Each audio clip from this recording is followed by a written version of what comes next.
Hey everyone, welcome into To The Point. Hope you're doing well. We are on a little bit later than usual here tonight. It is Monday, March 13th, a little after 8 p.m. here. Normally record 4:30 in the afternoons, in particular earlier in the week. But, daylight savings, I love it because it's darker at night. And it's not, there's no, the fact that we choose to live in darkness with no sun from November to mid-March every year is quite staggering. That we choose to be depressed, we choose to live in a worse position, the worst society. We choose this. The leaders, scientists, we choose to live this. I'll never understand it, but we choose to be depressed. We choose to do that. But now we have sprung ahead. And now every day we're going to get more and more sunlight. It's after 8 here. It's barely dark out. I love it. I love springing ahead. But unfortunately, that hour, it affects me. I'm a terrible sleeper. So I've talked to you guys on the show before. I sleep terribly. I'm trying to figure that out. This afternoon, I did not sleep a wink last night. Not a second. But I get off work, then I just fell asleep on the couch. It seems to happen more and more now. I sleep better on the couch than I do in a bed, which is problematic. But I got some shut-eye. I'm awake now, and I wanted to do the podcast today because it was a busy weekend. Got a lot to get into. NFL free agency, locked and loaded today. Lots to chew on. Had a big move Friday night in the NFL world. So it's going to be an NFL-heavy podcast. Got some other things I want to touch on as well. Seamus will be back tomorrow. He will be back tomorrow. And we'll get into his lease. I do want to talk some NBA with him. I've been waiting to do it for a week. But we're going to talk some NBA tomorrow afternoon. I will not fall asleep tomorrow. I promise. We'll do a regular scheduled podcast time tomorrow afternoon, which is Tuesday. And as we get later into the week, March Madness is upon us. I'm going to talk about brackets later in the week. Talk about some upset games that I like. Just if you're thinking about picking the perfect bracket, that's a losing game. But when it comes to gambling, the key is finding matchups that you like, parlaying upsets, parlaying games that will lead to future wins. Fill out a bracket. Don't get me wrong. Go to CBS, enter their contest, $1 million to $2 million prize. Of course, take your shot in the dark, to quote Survivor.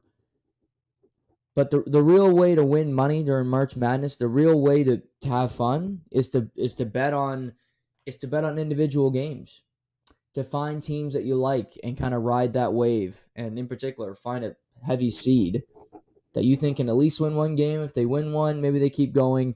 That's the approach I recommend, not hoping that you can keep a bracket together for a bunch, because I guarantee it will be busted by about 4 o'clock Thursday afternoon. But March Madness is here. Lots of fun stuff. I can't wait for it to start. Technically, it starts tomorrow in the first four, which really isn't March Madness, but it is March Madness. If the games are on TV, I'm going to watch them. So, hey, these companies got me. But I wanted to start today with the Oscars. I am a huge film, TV, cinema buff. I love it. It's super important to me. I think, films are so powerful because they have the ability to tell such incredible stories, to give such incredible opportunities to different people, and the ability to express yourself, to have your thoughts and feelings put out into the world. This is something that podcasting has done so well over the last 5-10 years, where it's morphed from just Joe Rogan, who kind of created the podcast platform, having people on and him pretending to be an expert on every topic, to people having the ability to talk about different things, whether it's me talking about sports or, there's podcasts like Fly on the Wall with Dana Carvey and David Spade, which is really, really interesting. If you haven't listened to that one, I recommend it. Where, I was listening today to them talking about Chris Farley, and, that wouldn't have been available. And it create a platform for you to do whatever you want. And we see all these things, but the oldest, truest form of expressionism and, taking a risk and showing your creative juices in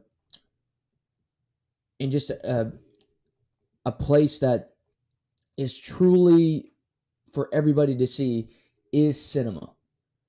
Movies have been around forever, but I've been a movie fan. I've been a fan of TV shows since I was very young, and they mean a lot to me. I told my mother today that I was watching the Oscars, and she was kind of surprised, and I told her I had to. I watch them every year. I'll be honest. I watch the Oscars every single year.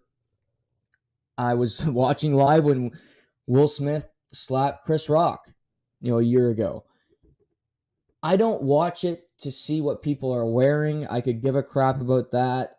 I don't watch it to see which A-list celebrities show up and make a cameo, even though they have no chance of winning or are not nominated for an award. So while you're there, what I watch the Oscars for is to see who wins. I fill out a bracket every year who I think should win, because I watch all of these movies. Every movie that was nominated for Best Picture, I watched, other than Top Gun Maverick. I've talked many times, I'm not going to watch Top Gun Maverick. I think it's a stupid movie. I don't think you needed a second one. But nevertheless, I didn't watch Avatar either. I'm not wasting 3 hours of my time. But I love movies. I love the stories they tell. I watched the first Avatar. That's why I didn't watch the second one. But last night, it was a Michael Jordan-esque dominant night by a movie called Everything, Everywhere, All at Once. And they won 7 Oscars.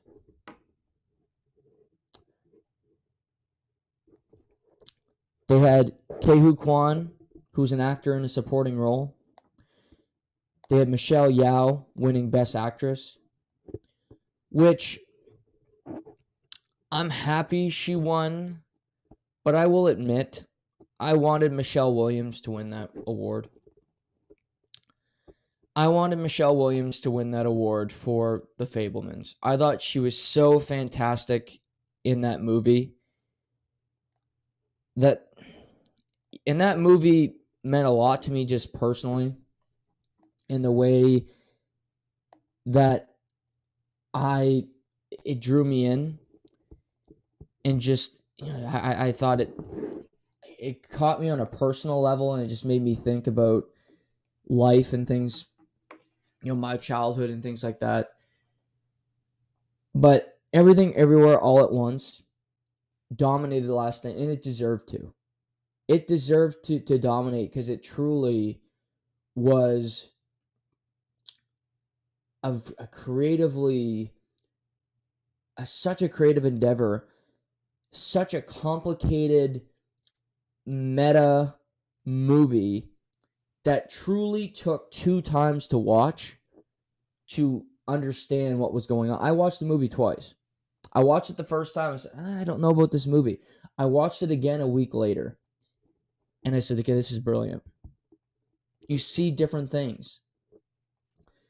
And you're looking at Best Picture.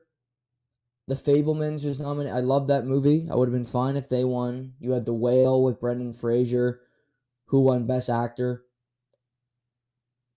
Deservedly so. That was what a project he took on there, and he really dived into that role, and just, it was an emotional thing for him to see him win. It was great. And just focusing on Best Picture, you had, as I pull it up here, All Quiet on the Western Front, which had a really good night. That was a great movie. Avatar was nominated. Don't know why. Banshees of Inisherin. It didn't win an award last night. And yet Top Gun did, and that hurts me. It does. I gotta tell you. I get it. Top Gun wins for sound or some other crap that who really cares. Sound, yeah. But Top Gun is not a good movie. I haven't seen it. I know it's not a good movie. I know Fast 10 or Fast 24, whatever movie that's coming out later this year, is not a good movie. You see it before it comes out. Cocaine Bear, I guarantee you, is not a good movie. That is exactly what Top Gun was.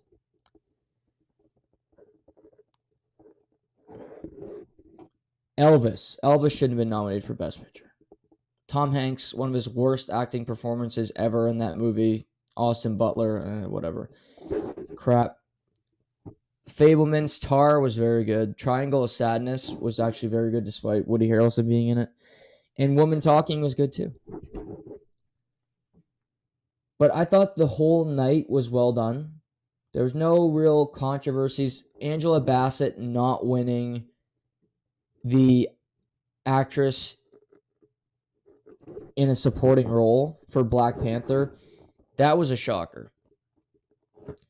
I also thought Carrie Condon for Banshees could have gotten more of a look. She was great in that movie. She was Colin Farrell's sister. I thought she was fantastic. But all in all, yeah, you can think about different things that you'd change, and of course, I'd like to see different movies do better. I'd like to see, I'd like to see Top Gun not win any awards. At the end of the day, it doesn't really matter.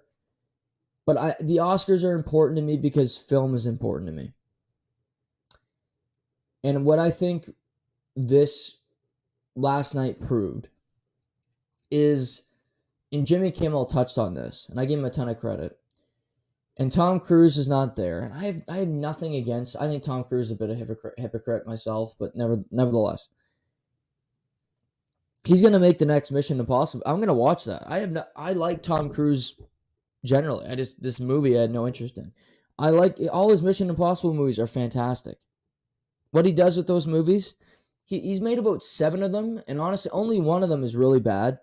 6 are great.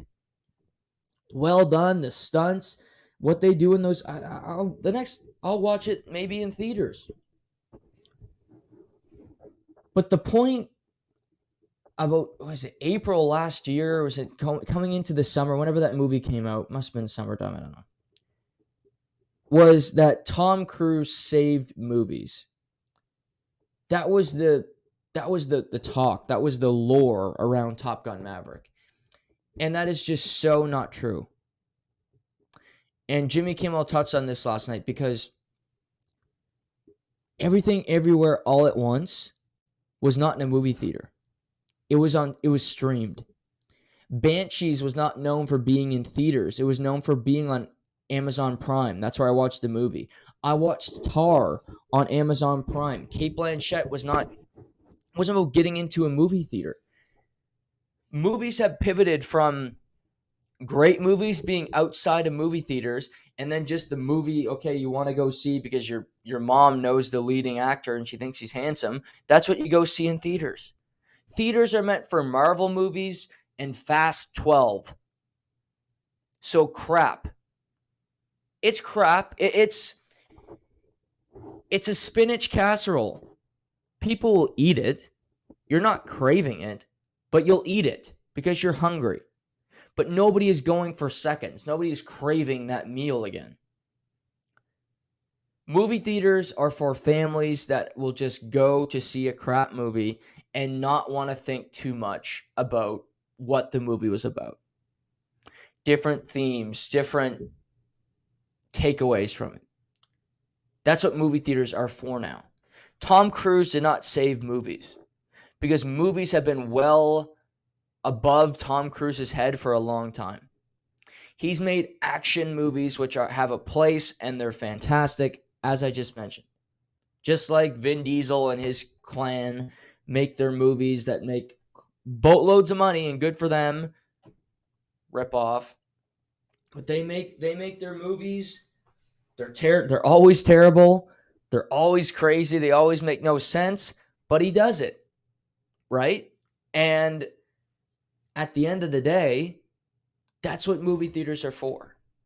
Tom Cruise got people in the mood to go back to a movie theater after a pandemic where everybody was afraid.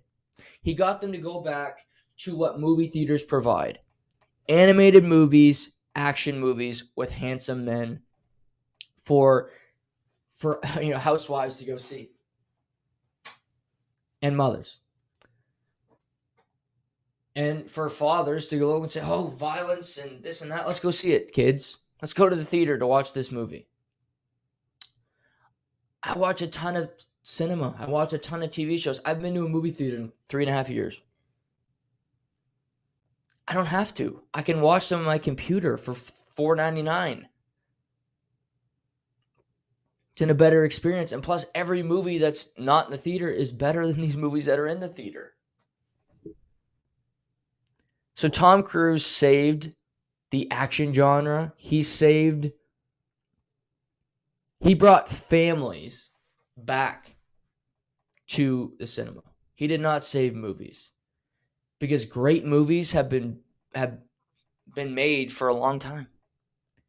Everything, Everywhere, All at Once was being made, whether people knew about it or not. Some people may never have heard of it. If you watched the Oscars last night, go watch the movie. You might not have heard of Banshees. You might not have heard of Tar. You would have heard of Elvis. You would have heard of Top Gun. And why do you think Elvis, Top Gun, Avatar are thrown into this category? To get people to watch. They have no chance of winning, but you nominate a brand name movie and you throw it into the category so that people will click, so that people will turn on. Because if you throw on all these movies that are actually good that nobody's heard of, nobody will watch. It's pretty simplistic. Elvis. Of course, Elvis will win. I saw it. It was great. No. But you see the name. Okay, well, maybe I'll see. Is Austin Butler in the crowd? Is he going to win? Is he going to win Best Actor? No, what's The Whale? Brendan Fraser beat him? All in all, fun Oscars night. No slaps, which I could have used another slap. Because it does get a little mundane. Everybody's so cheerful. Everybody's so happy. I thought Jimmy Kimmel did a good job. He was funny. Made some cracks about people I don't like. I always take that. But Oscars 2023 in the books. Biggest robbery, if I had to pick one. If I had to pick the biggest robbery of the night before we move on. They gave visual effects to Avatar. I would have given it to All Quiet on the Western Front. Better movie, and I think it's just as good. But, it's tough for movies like Banshees, for Tar, that were really good movies, but you have Everything Everywhere All at Once, and they kill every category. Which I don't blame them. Some of the scenes last night with the winners, Michelle Yeoh, when she won, she got on stage. It was powerful stuff. They made a great film, and they deserve all the recognition because they made something so complicated and so creatively wonderful that they deserve to be celebrated, and they were last night. So credit to Everything Everywhere All at Once. Pivoting to sports, it can make an easy pivot. On Friday, before NFL free agency opens, which we're going to touch on, there was a massive shift in the NFL world where the Chicago Bears owned the first overall pick in the draft. And they had reported that they'd been selling the pick, they'd be okay trading it, and they'd be looking for different suitors. And the Bears ultimately did trade that first overall pick in the draft to the Carolina Panthers. So Carolina gets the 2023 first overall pick. And in return, Chicago gets the 9th overall pick in the draft, the 61st overall pick, which is a third-round pick in this year's draft, DJ Moore, who's a wide receiver 1, a 2024 first-round pick, and a 2025 second-round pick. A massive haul for the Chicago Bears, and Carolina moves up to the number 1 spot. The Chicago Bears, I've been able to criticize the Chicago Bears for a long time. How they haven't helped Justin Fields, how they have had Jay Cutler, and they've had a number of coaches that have had no identity. They traded up for Mitch Trubisky, which made no sense.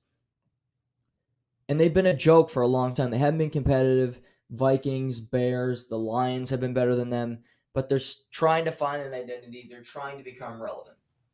And they had the first overall pick, and they decided to stick with Justin Fields, which I think is the correct decision.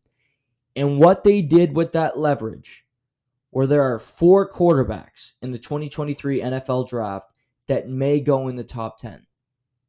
One may drop, but there could be 4 quarterbacks that go in the top 10. They saw that, and they capitalized on teams' desperation for a quarterback. Carolina, clearly, despite reports, have a quarterback that they really like. Clearly, they look and say, we like somebody enough with their measurables, with what we've seen with their tape in college, that we want them to be our quarterback of the future. Because the Bears still get a top 10 pick. So to me, they're still going to get a really good defensive player. Maybe they get a tackle. Maybe they draft Peter Skronsky, who played at Northwestern, which isn't that far from Chicago. Which I think if he's at 9, that's who I'd take. Left tackle, line him up there. He's a stud. Maybe go if there's a great pass rusher, you go that way too. So you have options, but I'm just saying, you're still going to get a top 10 pick. You're going to get a good player. You have a high third-round pick. So you get that. You get 2024 first, so who knows where that pick is. It's not like Carolina's going to be great. I don't think. Yes, they're playing in a weak division, but who knows? Rookie quarterback, depends who they pick. If they take a swing and they go with Anthony Richardson, is there a veteran holding down the fort for the season? So this season could go many different ways to the Carolina Panthers. So that 2024 first-round pick could be another high pick. And the thing that I couldn't believe that was in the deal is that the Chicago Bears get DJ Moore. DJ Moore is a wide receiver 1. DJ Moore is one of the best weapons in the NFL quietly. 1,000 yards, close to 100 catches.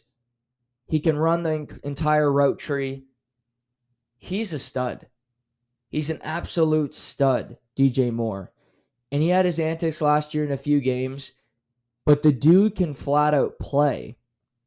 And the fact that you get 2 first-round picks, a second, and DJ Moore, who is a first-round draft pick, I might add, who you already know that you can play, and it's the Bears' biggest weakness is wide receiver. You had Darnell Mooney, who might be a 3. Cole Kmet, who's a backup tight end at best, maybe more of a 3, comes in every other down, blocks. You traded for Chase Claypool. He's not exactly worked out. You traded a second-round pick for him, but you get a third to kind of recoup that. So now you get Claypool, you have DJ Moore, you have Darnell Mooney. You can look for a tight end in the draft. There's some good ones that can improve your team. I give this deal, just looking at it face value, a for the Chicago Bears. Because I think it's the right choice to stick with Justin Fields, so I'm giving them a pass with that. Because for weeks, everybody says, get rid of him. He can't play the position. He can't throw. We don't know that. They've given him nothing to work with. They've given him no offensive line. They've given him no receivers, no help. Yes, he's had to run for almost 1,000 yards because he had to survive. He's still going to run the football. And Justin Fields may not be a 15-year veteran quarterback in the NFL. But could he be Cam Newton? Could he be Cam Newton where he gets the Bears to a Super Bowl like Cam Newton got the Carolina Panthers, oddly enough, to a Super Bowl, but in Chicago's case, they win one? Could he have that kind of arc? It might not be 20 years, but if you have some success, a championship in Chicago would be historic. The Bears haven't won a title since 1985.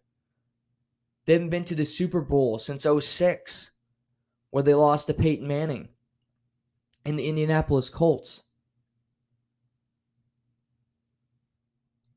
I don't see any quarterback in this draft that I can say is better than Justin Fields right now. I don't. I like Bryce Young, but he's small. I worry about that at the next level. Will Levis has his question marks. He's got a big arm. Anthony Richardson has all kinds of talent. I don't think he's ready to play.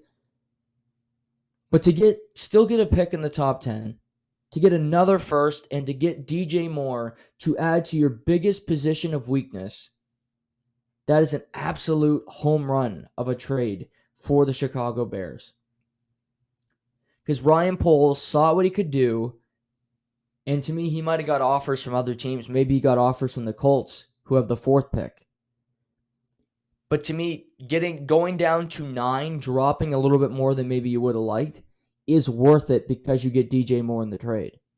Indianapolis would not have any skill position player that would be worth. Michael Pittman Jr. is not DJ Moore. Pittman Jr. is 2. You get a DJ Moore. Now Carolina is left looking to replace him.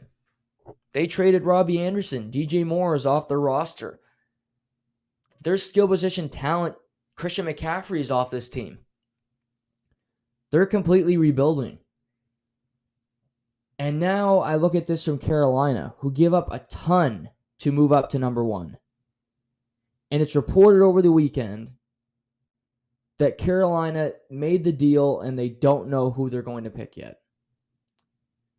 They don't know which quarterback that they're going to go with.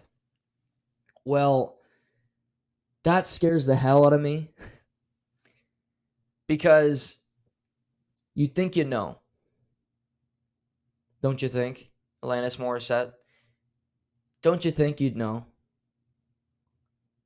If you're trading up to number 1,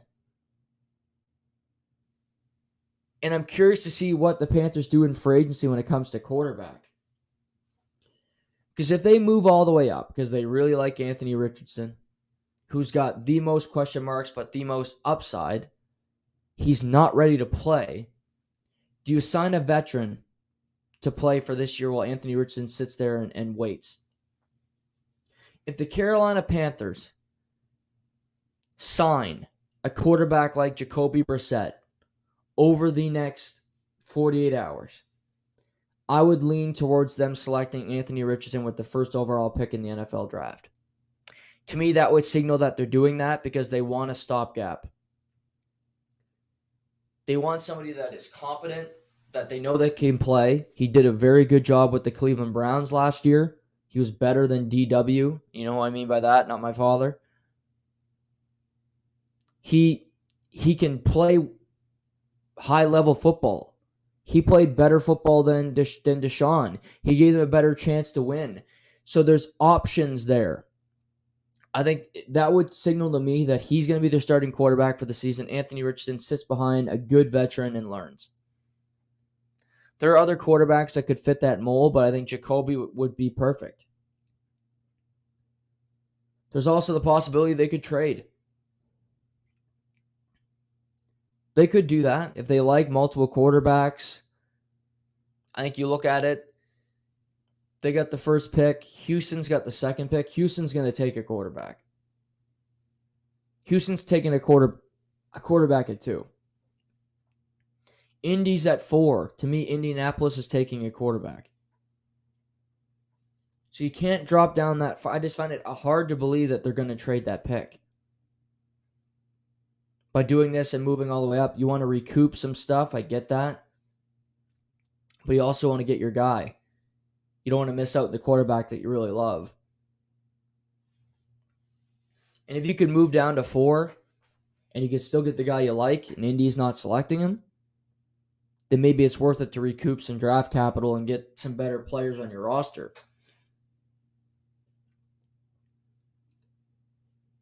But to me, this is a big swing for Carolina where I don't think there's a defined quarterback that you truly love, and you give up a lot to move up. And clearly they looked at it and said, at 9, we're not going to get anybody, which they might not. Because the Raiders are at 7, and you have Seattle at 6, who still might take a quarterback. So they probably felt we're going to be on the outside looking in if we don't make a move up.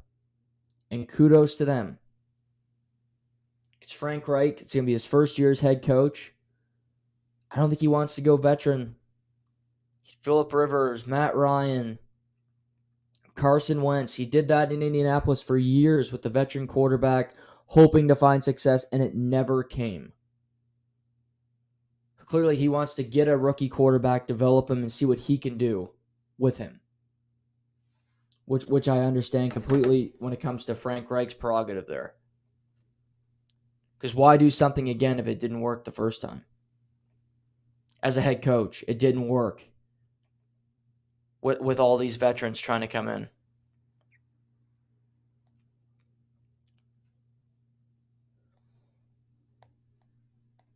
But it's a lot, I will say. It's a lot to give up.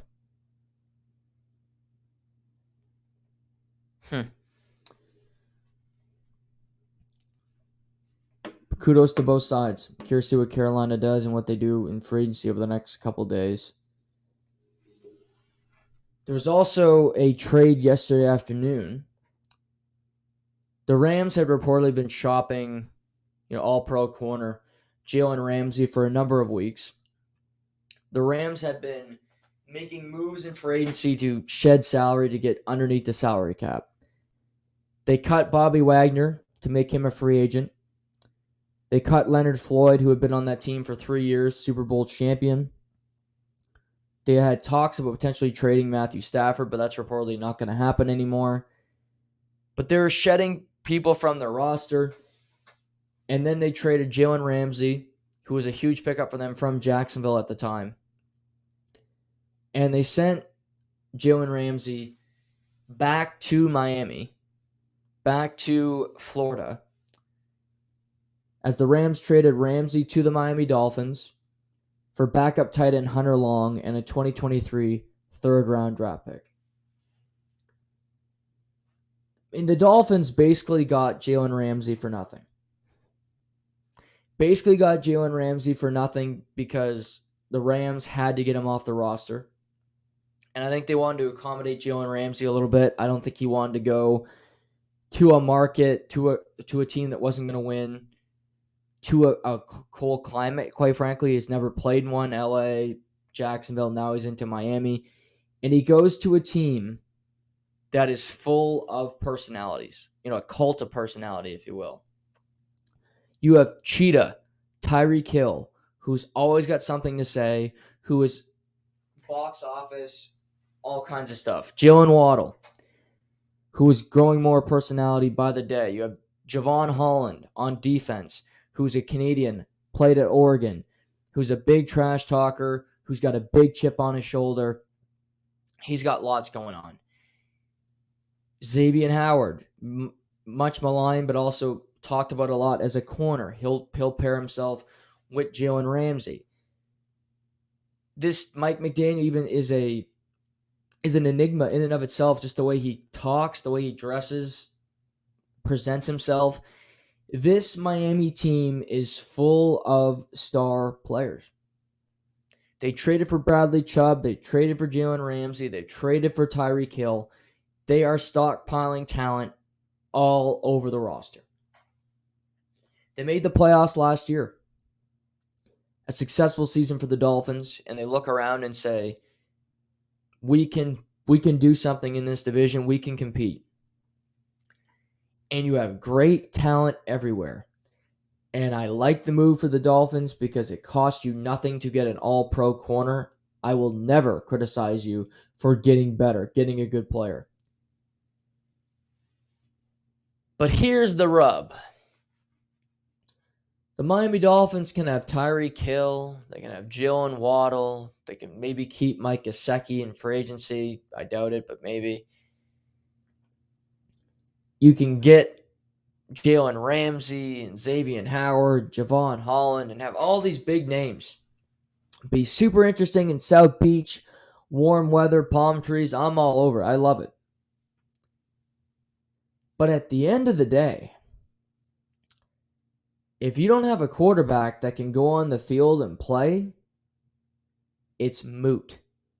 It doesn't matter. The biggest deal for the Miami Dolphins is the head of Tua Tagovailoa. Where is Tua at? Can he play football? He is learning jiu-jitsu this offseason, reportedly, and learning how to fall.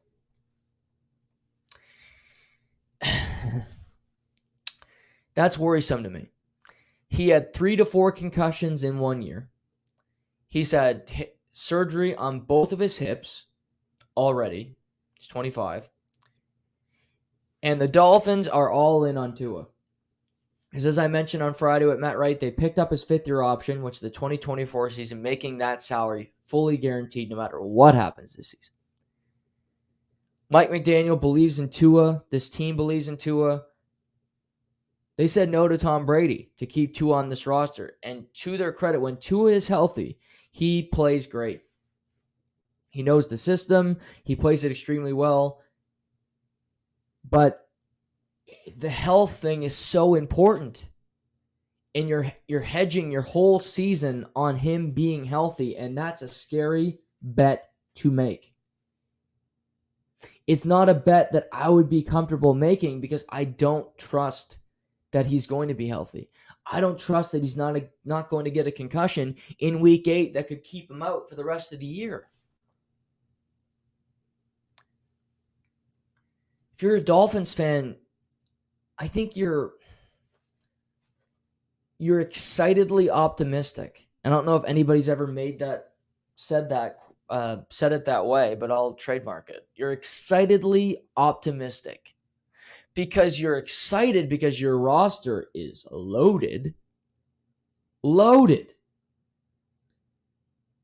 But you know, the second Tua takes a big hit, you are going to wince and think about what could have been. And that's the fickle nature of sports. That's the fickle nature of you take a hit, you're done. Something happens to you, it could be over. And with him having multiple concussions, he gets 1, 2 more, his career very well could be over. So the Dolphins get better. And I think Dolphins fans should be happy. You should be happy that your franchise is looking around saying, hey, we can compete with the Bills. We almost beat them in a playoff game with a 3rd-string quarterback. If we get to this position, we can beat them. Right. But you also need to look around and say, well, what's our other plan? What else can we do? How can we protect Tua? Our offensive line and their offensive line was pretty good last year, all in all. He wasn't taking a whole lot of hits. He's learning how to fall. Maybe that'll help. I don't know.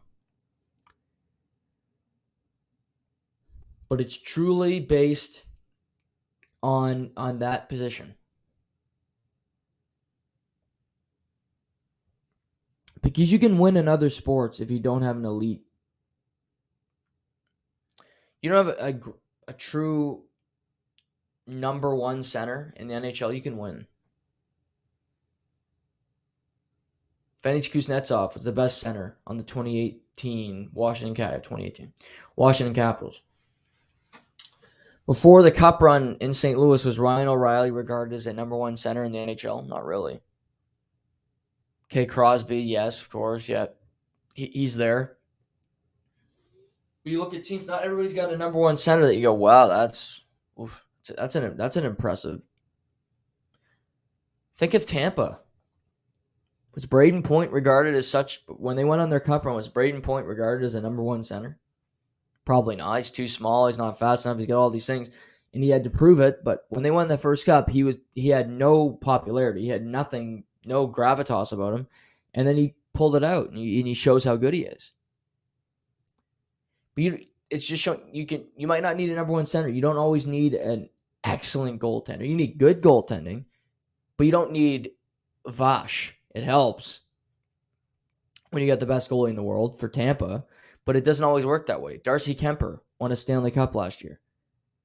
In football, if you do not have great quarterback play, or if you do not at least have health at the position, you are screwed.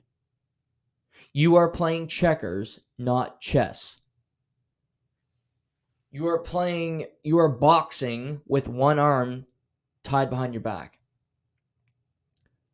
Because doubling down on Tua, you're doubling down on his health and hoping that he can stay healthy next season. Because today in free agency, the Miami Dolphins found a backup quarterback. And it wasn't somebody that necessarily makes you feel great. The Dolphins signed Mike White, the former quarterback of the New York Jets, who started a few games last year when Zach Wilson was benched.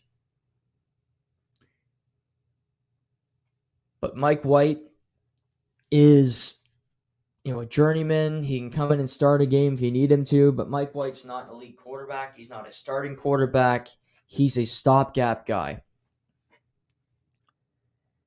And you get him 2 years, $16 million. You might feel good about him if he has to play, but if he's better than Skylar Thompson, he's better than Teddy Bridgewater, certainly. But if Mike White's starting a lot of games for you down the stretch, you're not going anywhere. Jacoby Brissett would have been a better backup quarterback for the Dolphins. But I think he knows he's going to get a starting job somewhere, so he said no. I understand that.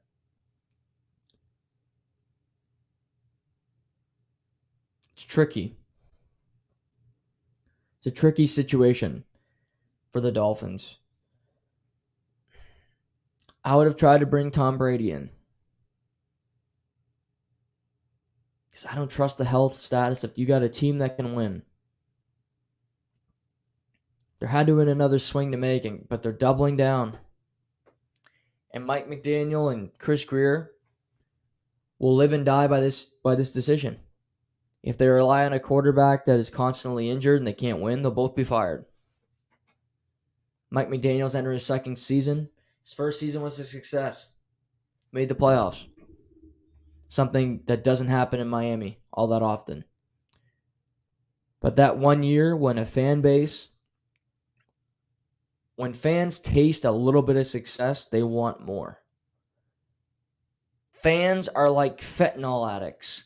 They have a little bit of it, and then they want more and more. They want that high. They want that buzz. That's why you have 3 cups, say Chicago, in a 6-year span. People forget about that. That was years ago. We want to be good again. We want to be relevant. We don't want our Blackhawks to be the Bears, like the joke that they are here.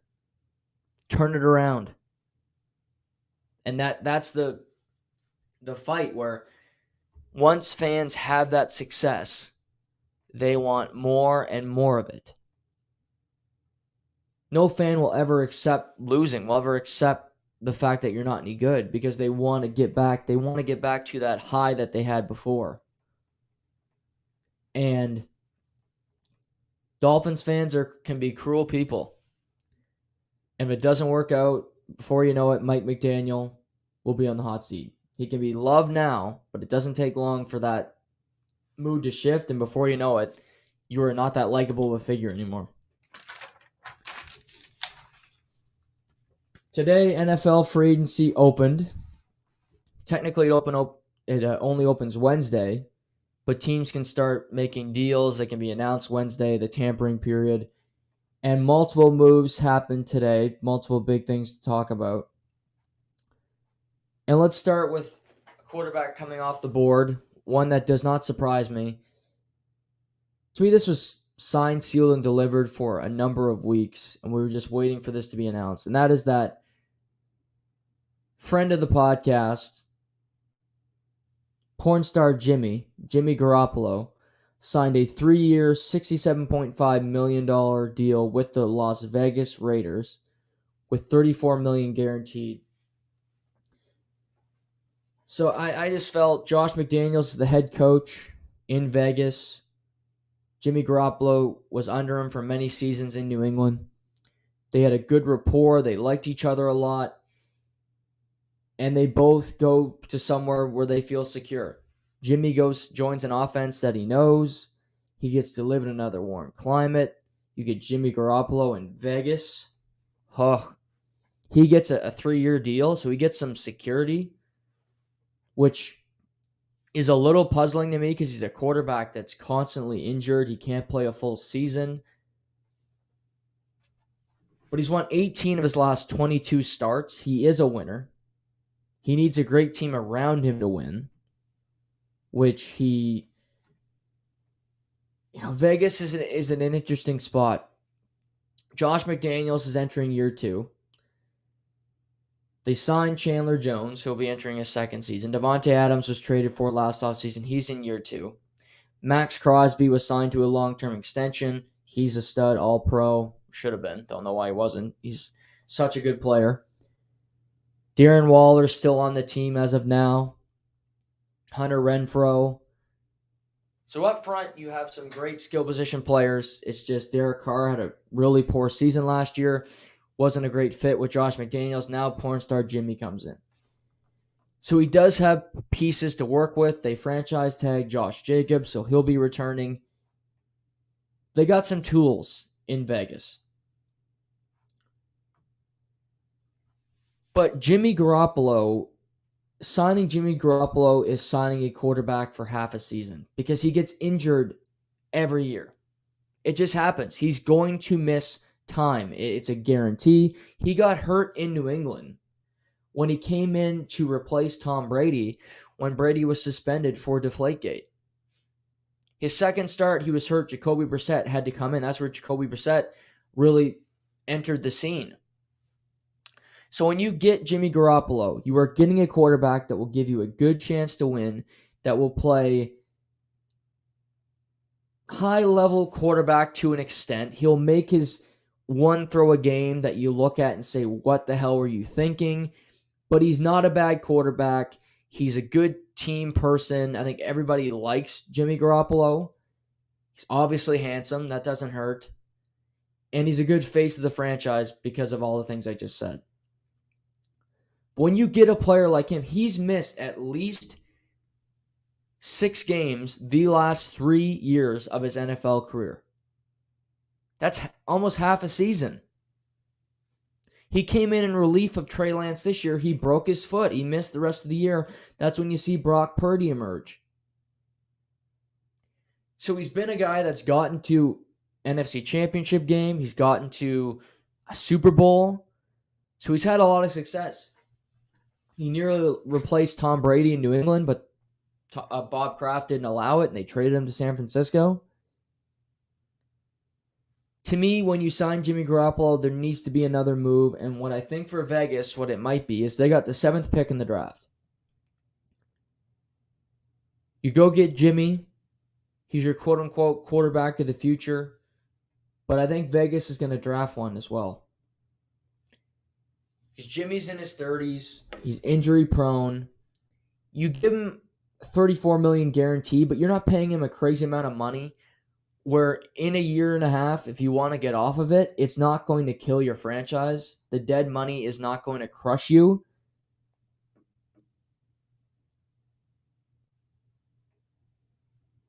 So that's where I see this going is he's just there's going to be another piece. There's going to be another chess piece coming in because it can't be just, okay, Jimmy Garoppolo is our quarterback. We're relying on him because also today, Jarrett Stidham, who was the backup quarterback last year to Derek Carr, another former New England Patriot, he departed Vegas. He signed with the Denver Broncos to go back up Russell Wilson. He signed a 2-year, $10 million deal, so he'll get coached by Sean Payton. He leaves Vegas. So I believe now the only quarterbacks on the roster are Chase Garbers, who's an undrafted rookie, and Jimmy Garoppolo. I think CJ Stroud's going to be picked by then. Carolina's going to pick somebody at 1. But whoever Carolina takes, Houston's going to take a quarterback. Seattle's in that mix. Maybe Vegas doesn't. If they're at 7, they might not get a quarterback, truly. As crazy as that sounds, maybe they'll select Will Levis. I think he's going to be the last quarterback available. And maybe Vegas can swoop in and take Will Levis if they really like him. But if they want to win, which I think they do, because you have, the Davis owner, Mark Davis, out there, new stadium in Viva Las Vegas, beautiful. You want to keep up with the Golden Knights. Golden Knights have been to a Stanley Cup final. Golden Knights are currently leading the Pacific Division in the NHL, and they're one of the hottest teams in the NHL despite all the injuries, and they've been such a success. You want to rival that. You want to remain competitive. You don't want to have the season that you just had. You want to be a playoff team next year. I truly believe that. And if it's not a rookie, if it's not somebody else, if it's just, okay, we got Jimmy Garoppolo, and we expect him to play all 17 games, I think that's a flawed plan. I don't think that's going to work because he never does it. The fit makes sense. I've been talking about it for weeks, so this doesn't surprise me at all. But I expect another move to be made because just relying on Jimmy Garoppolo to play an entire season based off his body of work is a stupid bet to make. It's not going to happen because history tells us he's going to get hurt. History tells us he's going to miss some time. So Vegas gets their quarterback. I'm sure Vegas fans aren't that... I think they're happy, but I think they look around and say, is Jimmy better than Derek Carr? I think when Derek Carr is playing at his best, I think he's better than Jimmy Garoppolo personally. I don't know if he's going to... he goes to New Orleans. I don't know if that's I think that could be a lateral move because that team is just such cap hell. And you see they're going to lose multiple defensive pieces on that roster. The move to New Orleans might not be a smart one for Derek Carr, despite the division.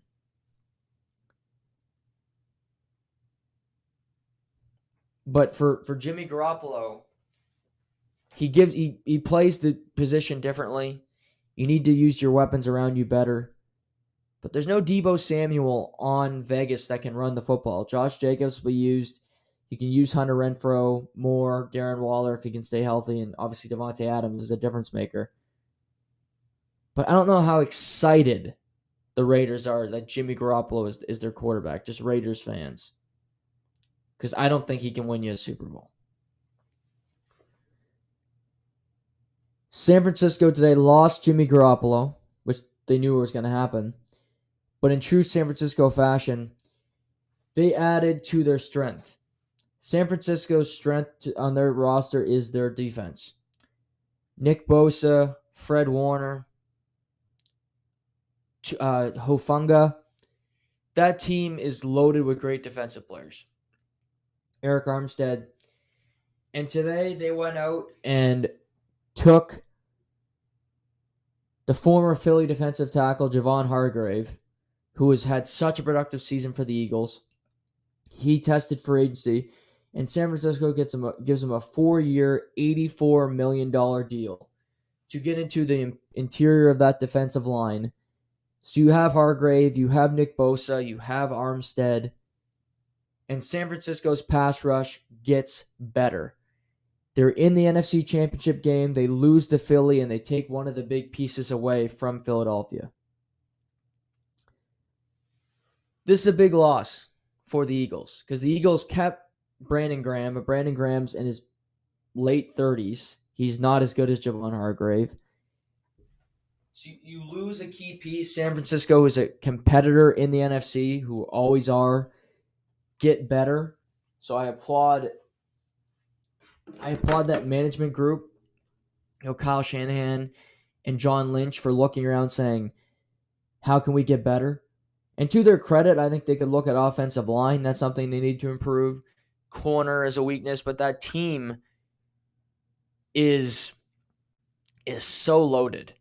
It's so loaded. It's hard to find weaknesses on that team. And on offense, you still got Kittle, you still got McCaffrey, you still have Debo, you still have Ayuk. So you don't need receivers. That's not where you need to go. If you can help that defense get a little better, they decided it was worth it. It's a lot of money. But I'll put it this way. This is a signing that maybe he's a cut in a couple of years. But if you win a Super Bowl this next year, you can deal with that. You can deal with the fact that, okay, you won a Super Bowl. He might not have worked out after. Look at the Rams. They went all in. They won. Their roster is in shambles now. They're cutting players. They're trying to find room for people. They're trying to fit people. It's a Jenga board, and they're trying to figure out where everything goes. But they won. So for Les Snead and for Sean McVay, it's worth it. It was worth it to get that ring and to get the championship in Los Angeles. San Francisco, the thing for them is it's still a fairly young team. You have quarterbacks that are nondescript. Brock Purdy, who just had surgery on his elbow. Trey Lance, who's hardly played in the NFL.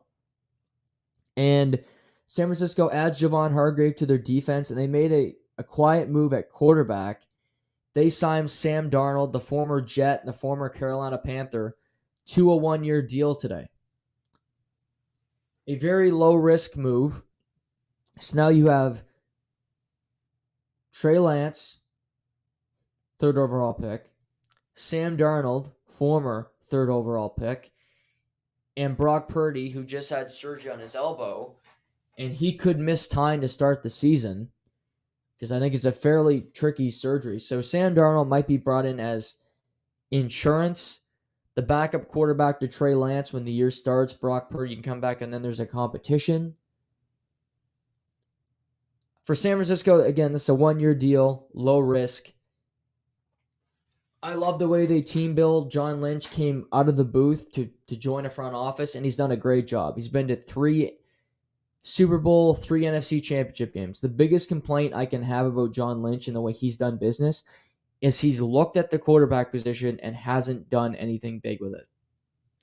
Jimmy Garoppolo was a swing. I can't say it was a miss, but it was a swing, and it was a double to dead center.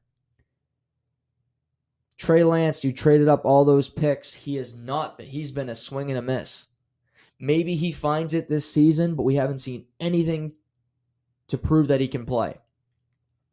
Brock Purdy, and I think what the key thing here, folks, is yes, they were successful. They get to NFC championship games, and they get far into the playoffs, and they beat the Cowboys, and every year they find a way to keep winning. But it's not about just getting to an NFC championship game for this team. For Kyle Shanahan, who's never won a Super Bowl as a head coach, for John Lynch, it's not just about getting far every year. This team is built to win. Nick Bosa wants to win a championship. Christian McCaffrey, Debo Samuel, this team expects to win. And they get close, but they never do. They have some of the worst luck when it comes to injuries at the quarterback position, even worse than the Dolphins. But to me, that's the one flaw I can have in their decision-making is why haven't you got somebody that you know can play at a high level? Why have you got somebody that you know can just flat ball out? Rookie, 7th round pick, Trey Lance, who hasn't proved. It's just been, and they're going to go with Trey Lance and Sam Darnold likely going into next year, and it's going to be the same question: is you have this great roster, you have all the skill position players, your pass rush is elite with Hargrave and Nick Bosa and Armstead and all these guys that can just kill quarterbacks in the opposite team, and you'll love it. Hufunga's a year older. Fred Warner's the best middle linebacker in football. You brought back Jimmy Ward. You brought back Tayshaun Gibson at starting safety because you loved him and he played every game last year. Check all the boxes for just building a team. But you get back to the center of it and you look at the most important position and you say, again, we have a nondescript player at the position that we have no idea if they can deliver. We have no idea if they can deliver in crunch time. They haven't played in crunch time minutes. I don't know if they can do it. And it's question mark after question mark about whether the man occupying the position can play the position. Can you get them over the hump? So I love San Francisco. I love their team. They're so hard to play against. They're loaded. But the Kyle Shanahan, John Lynch era will be defined on their quarterback decisions or lack thereof. If this team can get over the hump and finally win next year with Trey Lance or whomever at quarterback, it's moot. But if they get to another NFC Championship game after adding Jahan Hargrave and they lose again, how long before something happens? How long before John Lynch isn't there anymore? Because you get close, but you don't win. You build good teams, but you don't know how to address the quarterback position, and ultimately, you're left playing Josh Johnson as your fourth-string quarterback. We'll see. I love San Francisco, but their quarterback decisions have been very puzzling to me. Kansas City's going to lose players. Mecole Hardman's a free agent. He hasn't signed anywhere yet. He's a receiver. He's going to leave town. They did not franchise tag Orlando Brown Jr., who's been an All-Pro. He's been a Pro Bowler. He's going to sign elsewhere. He's going to get big money for a team. But they didn't franchise tag him. They're going to let Mecole Hardman walk. They might bring back Juju Smith-Schuster. We'll see. They're coming off a Super Bowl. And they looked around and said, what can we do? And today they did sign another offensive tackle. They signed Jawan Taylor, formerly of the Jacksonville Jaguars, to a 4-year, $80 million deal. So it's $60 million guaranteed. So a big contract to the former Jags offensive tackle. And they needed to get another offensive lineman, period, to replace Orlando Brown Jr., and they did that.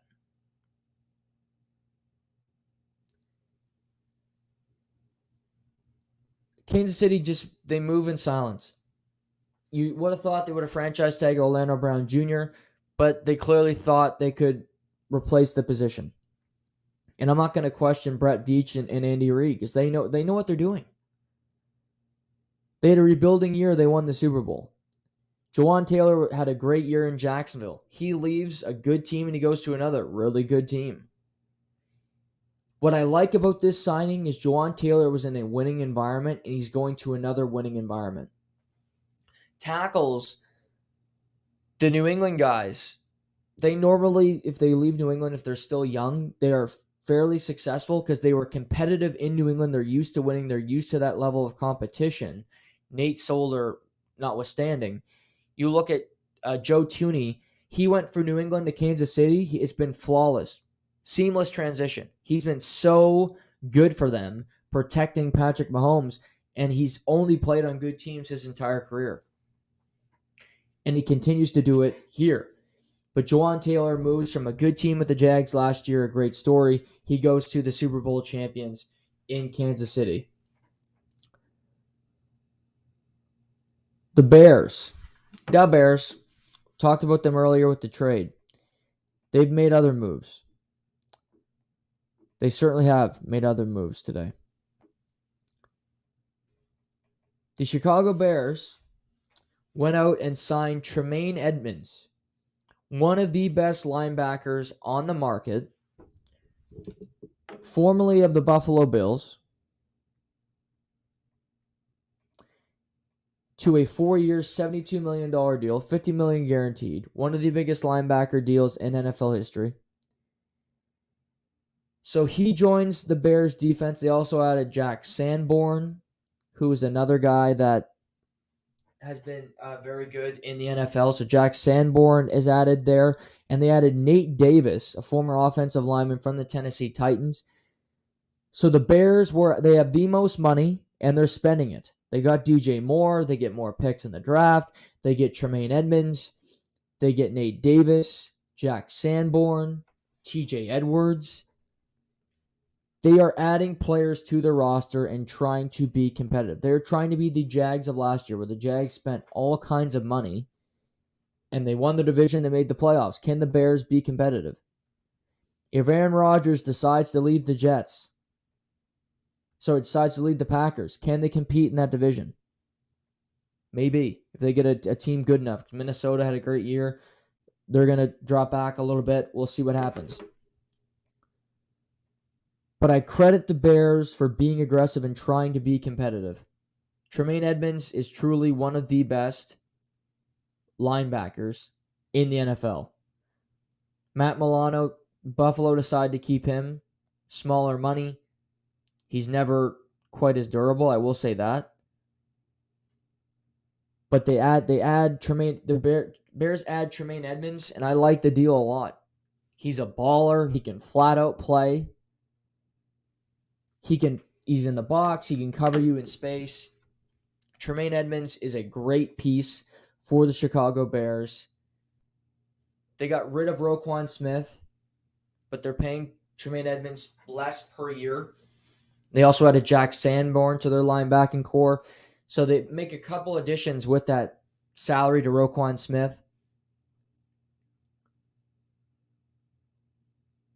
This is what you want your teams to do. You are bad, and in the offseason, you see that, and you take advantage of opportunity. You have the first overall pick because Lovie Smith wanted to screw the Houston Texans. You use that first overall pick to get better. You do. You have the most money of any team in the NFL in free agency. Spend it. They have. You might have to pay Tremaine Edmonds a little more than you'd like, but guess what? You do it because you want him to come to Chicago. You add pieces. You add an offensive lineman to protect Justin Fields. You get him a number one receiver. I think the Bears are going to continue to be active. If I'm the Bears, I'm looking at a tight end. I think in the draft they're going to be looking at a tight end as well. But you want to get as many pieces as you can. Keep looking at offensive linemen. Orlando Brown Jr.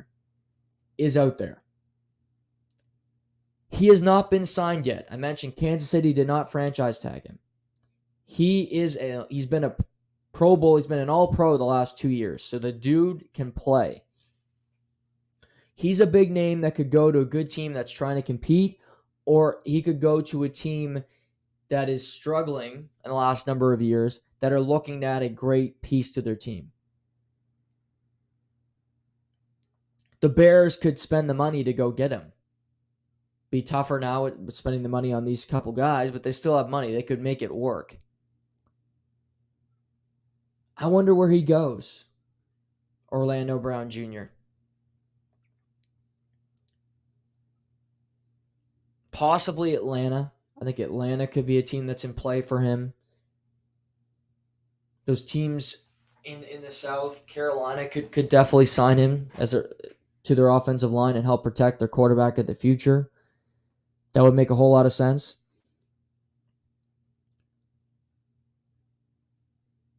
But he'll definitely get signed. It's going to take the right team to get him. What else today? Houston Texans signed Case Keenum to a 2-year deal. He'll be their backup quarterback. They have the second overall pick in the draft. So to me, this screams whoever they pick will be their starter next year. I think they really want C.J. Stroud. I think that's who Houston has identified as the quarterback they're going to take in the draft. Whether they can take him or not remains to be seen, because maybe Carolina likes C.J. Stroud too, and they take him.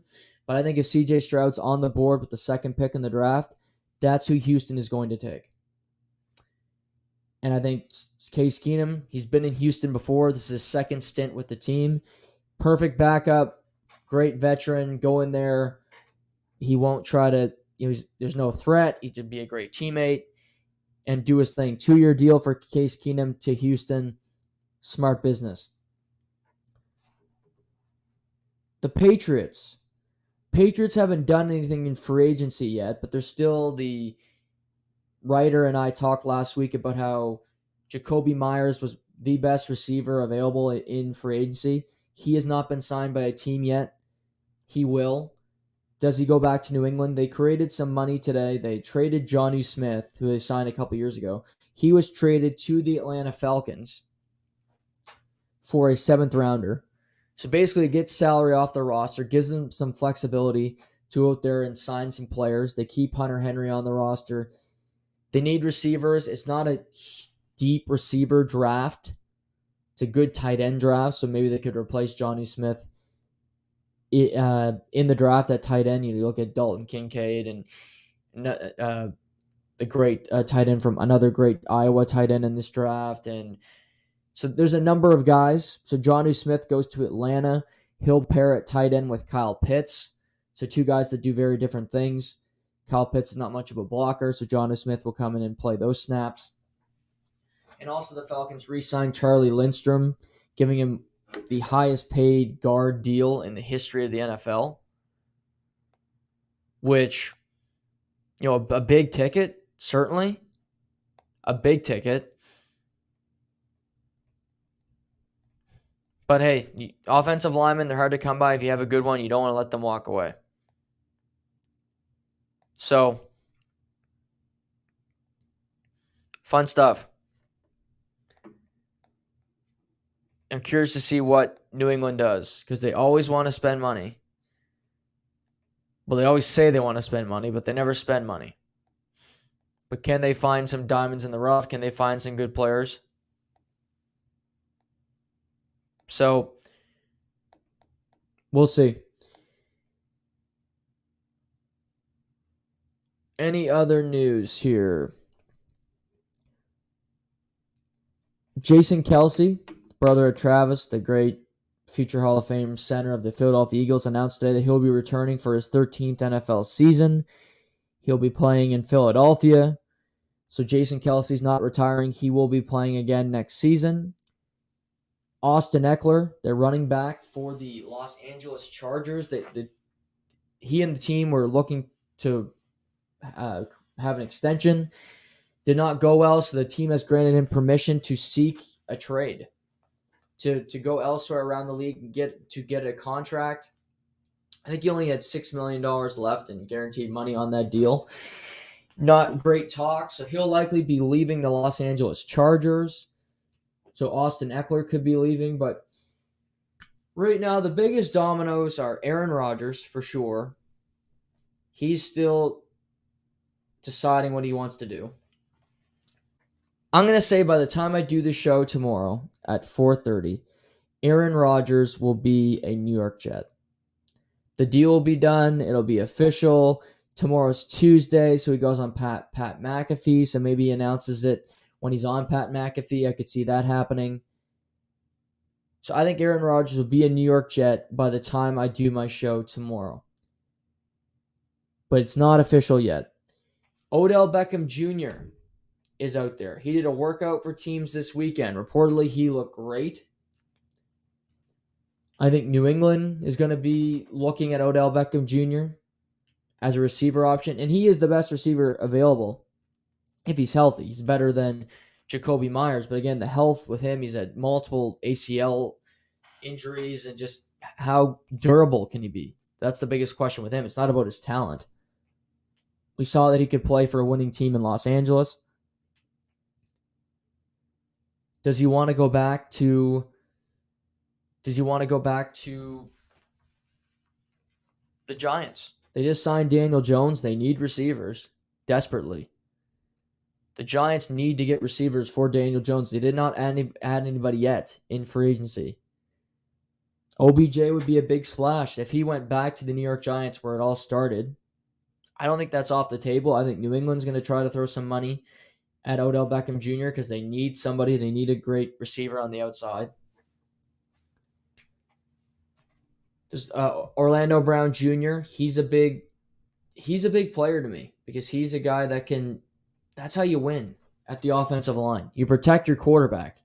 It changed the Chiefs completely that they went out and got offensive linemen. It changed their team. Where does Orlando Brown Jr. end up? So I would say those are the three biggest names currently that come to mind when I look at free agency and shoes to drop and some of the big names that could be on the move. To check on the free agency just as we're live here. And we'll talk about it more tomorrow, just with some big names that end up leaving.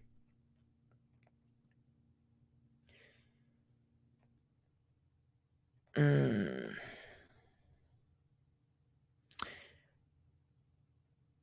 Giants have signed Bobby Okereke, who's a former linebacker of the Indianapolis Colts.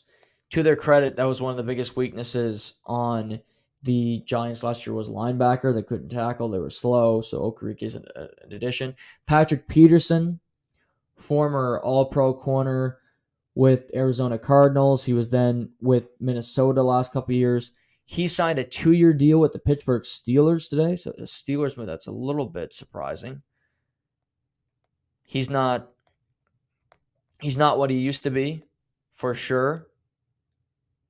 So, interesting move. We'll see if he's got any game left with Mike Tomlin there in Pittsburgh.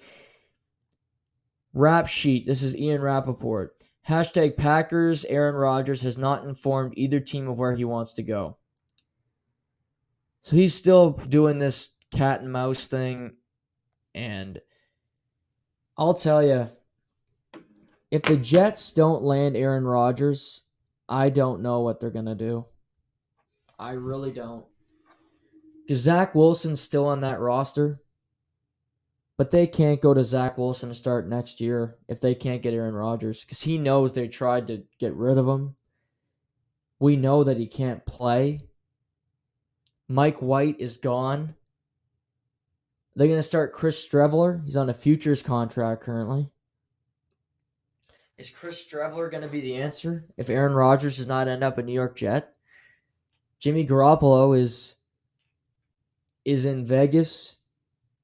Do they get Jacoby Brissett to come to the Jets? If they don't get him, I don't know what's going to happen. It's going to be a sad, sad day in New York because they might not win anything with him. But Jets fans are so excited now. They believe it's happening. Aaron Rodgers is coming, just like Brett Favre did, to New York. And boy, would that be crushing if he just wakes up one day and goes, you know what? It's dark in Wisconsin all year long. And I love the darkness, and it's freezing, and it's miserable. Why don't I stay here? We've seen crazier things from Aaron Rodgers. We've seen him do crazier things in his career. Who knows? NFL free agency is all week. I'll be touching on it all week long.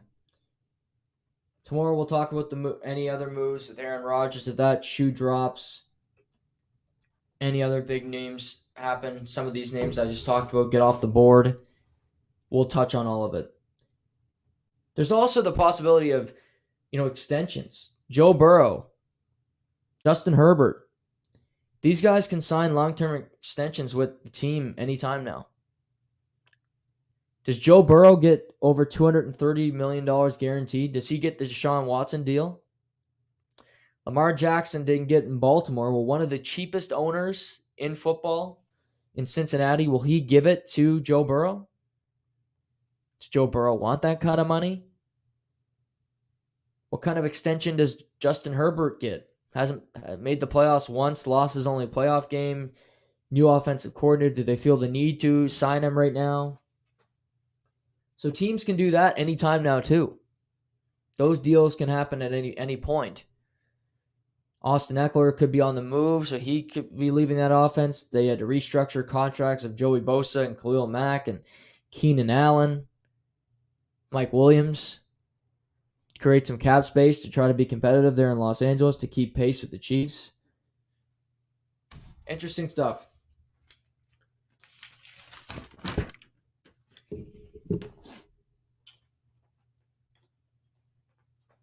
Often the best athletes are the most boring. And I'm watching golf recently, and when I watch the PGA Tour, Scottie Scheffler is Sidney Crosby to me. He's surgical. He's a great, great player. He goes about his business, but he doesn't give you a whole lot, and he is boring, boring, boring. I have nothing against Scottie Scheffler. I love watching him play. But there's nothing, he's not going to choke. He plays a simplistic game. He's not fancy when he's playing. He's surgical. He's like Crosby. When they're both interviewed, the dandruff on top of their head is more interesting than what either man has ever said into a microphone. Sidney Crosby has said maybe 4 interesting words his entire career. Scottie Scheffler, same thing. Talked about his grandmother yesterday and talked about God and going, I don't care about that crap. But they're both fantastic at their field.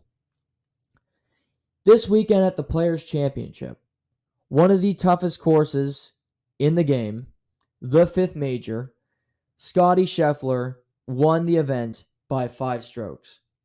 And it wasn't even close. The man who finished second was done over 2 hours before Scottie Scheffler finished. Terrell Hatton shot 7 under for the day, ended up in solo second because he had a fantastic day. But nobody was even close to Scottie Scheffler after about the 6th hole. As Minwoo Lee, who is 2 shots off the lead, continued to fall. He finishes 8 under, shot 4 over for the day. Homa had spurts, Sung J M, but nobody got close. Hideki Matsuyama was getting there, but then he had a triple bogey, and he finishes at 9 under. Ended up Rick Hovland, Tom Hoagie finished tied for 3rd, nowhere close. They're at 10 under, 7 shots off the lead. It was an interesting weekend at the Players. It wasn't an interesting Sunday because you knew who was going to win from about 4:30 in the afternoon on. But what you have to appreciate is just the dominance and just how damn good Scottie Scheffler is. His putting. And to me, his best quality is his ability to survive. His ability to turn a negative into a positive. Off the tee, you hit driver, you don't hit a fairway, but somehow his second shot puts him in a position for birdie, and more often than not, he makes the putt. His putting is mowing people down right now. He has won 2 out of the 4 designated events alongside Jon Rahm. Winning this weekend, he wins over $4 million, and he takes back his place as the number 1 player in the world. The PGA Tour right now, there are 2 alphas, Scottie Scheffler and Jon Rahm. 2 entirely different players. Jon Rahm, who gets pissed, who will throw a club, who snaps on the course, very emotional. And Scottie Scheffler, who you wouldn't be able to tell if he's playing golf or if he's at midnight mass. But both guys are better than everybody else. Max Homa's great. Sung GM's a very good player. Victor Hovland is as good as it gets, but they're not as good as these 2 men. They're not Tiger Woods at his heyday, but they are the best that the PGA Tour has to offer right now.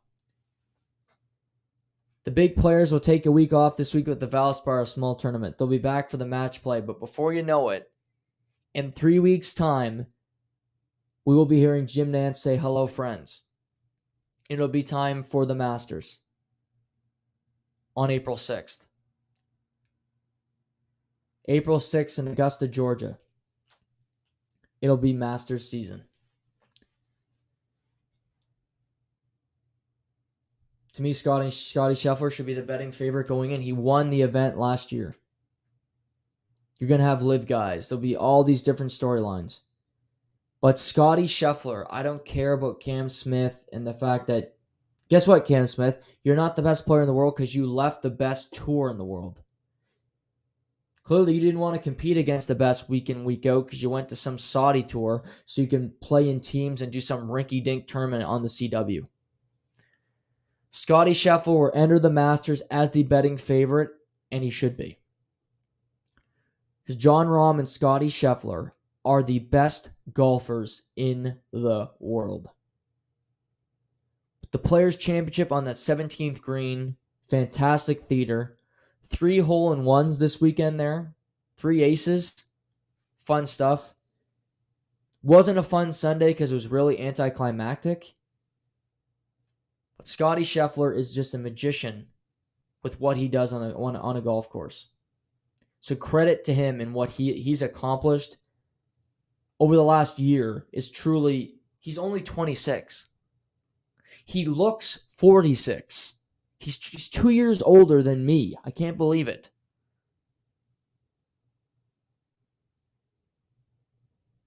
Makes me feel old.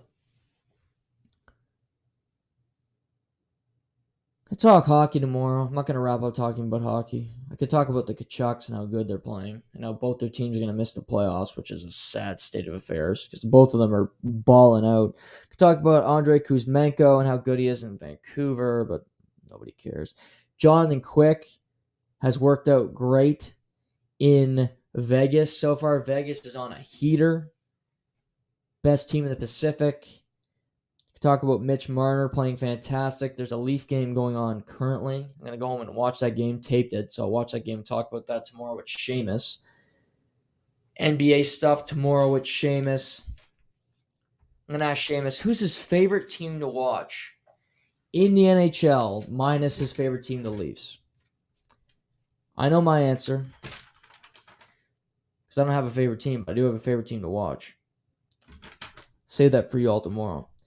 I'll finish this with this on the NCAA tournament. The number 1 seeds, Alabama, the number 1 overall seed, who won the SEC. They won their SEC tournament this weekend. Another number 1 seed, Houston, who lost in the AAC final to Memphis. Congrats to Memphis getting into the tournament. Big win. Purdue, another number 1 seed, they won the Big Ten tournament, narrowly defeating the Penn State Nittany Lions. And the last number 1 seed is the Kansas Jayhawks, the reigning, defending March Madness winners. So those are the 4 number 1 seeds. I have no problem with it. I think they're well deserving. Texas maybe could have made an argument for Texas being a number 1 seed over, say, Kansas, because Texas did win the Big 12 tournament. But Kansas has been great all year. You have Arizona as a 2 seed. Marquette, who won the Big East, they're a 2 seed. They're a dangerous team. I'm going to get more into this later in the week. You have UCLA, Arizona, and the Pac-12, who are good teams. I like some upsets. Wednesday's show, I'm going to talk about different teams that I like to win their opening games on Thursday. So that's gonna, and we're gonna break down the tournament as we go on the next couple weeks. But this week we got the tournament going, NHL full swing, NBA, the World Baseball Classic, which I've watched a little bit of, UFC 286 this weekend. Yeah, 286. Just want to make sure it's the right number. In London, England. Leon Edwards, Kamaru Usman 3, Rafael Fiziev versus Justin Gaethje, Gunnar Nelson, Brian Barberena, Roman Dialise, and Marvin Vettori. Just a pretty stacked card in London, so that's a lot of fun. The Valspar in golf, you got the tournament. It's a good time to be a sports fan because you got March Madness going from this week until April 3rd is the national championship game. It's always on a Monday. And then on the 6th, the Masters starts. So you have the national championship game. Then 3 days later, you have the Masters that whole weekend, 4 days. After you got the Masters done, the NBA playoffs starts a week later. NHL playoffs starts a week and a half later. So it's a good time to be alive, folks. You also got a UFC pay-per-view in Miami in early April. This weekend in MMA, Merab Davashvili destroyed Petr Yan 50-46, 50-46, 50-46, unanimous decision. He's not going to fight his buddy Aljamain Sterling, but maybe if Henry Cejudo beats Aljamain, maybe there's a path for him to get a bantamweight title opportunity. I think Sean O'Malley will get the next opportunity at the winner of that fight in May. But he's fighting better and better as he goes on. Nikita Krylov submitted Brian Spann. First round, but a super entertaining fight. Krylov gets a big win at light heavyweight. See what his next move is. Alexander Volkov dominated Alexander Romanov, and to me, the fight there at heavyweight for him is Tom Aspinall. Volkov said he wants to keep fighting. He wants to be active. Tom Aspinall's not fought in a year since he tore his ACL. He needs a return fight. That would be a fun one. Volkov coming off a win. Aspinall coming off an injury. Aspinall's the biggest prospect in the heavyweight division. Let's see how he looks when he's coming off an injury. That's the fight I'd look at. Maybe they'll go Volkov versus Tai Tuivasa, who's lost a couple fights in a row. That's obviously a possibility. So there's lots happening. We'll get more into the NHL tomorrow. NFL free agency reaction all week long. Getting ready for the tournament. We're going to talk NBA. Lots to dive into on the podcast this week. Back at the regular time tomorrow. So I apologize for the nap this afternoon, but there's a podcast day nonetheless. So have a great rest of your evening. We'll talk to you tomorrow. It's been To The Point.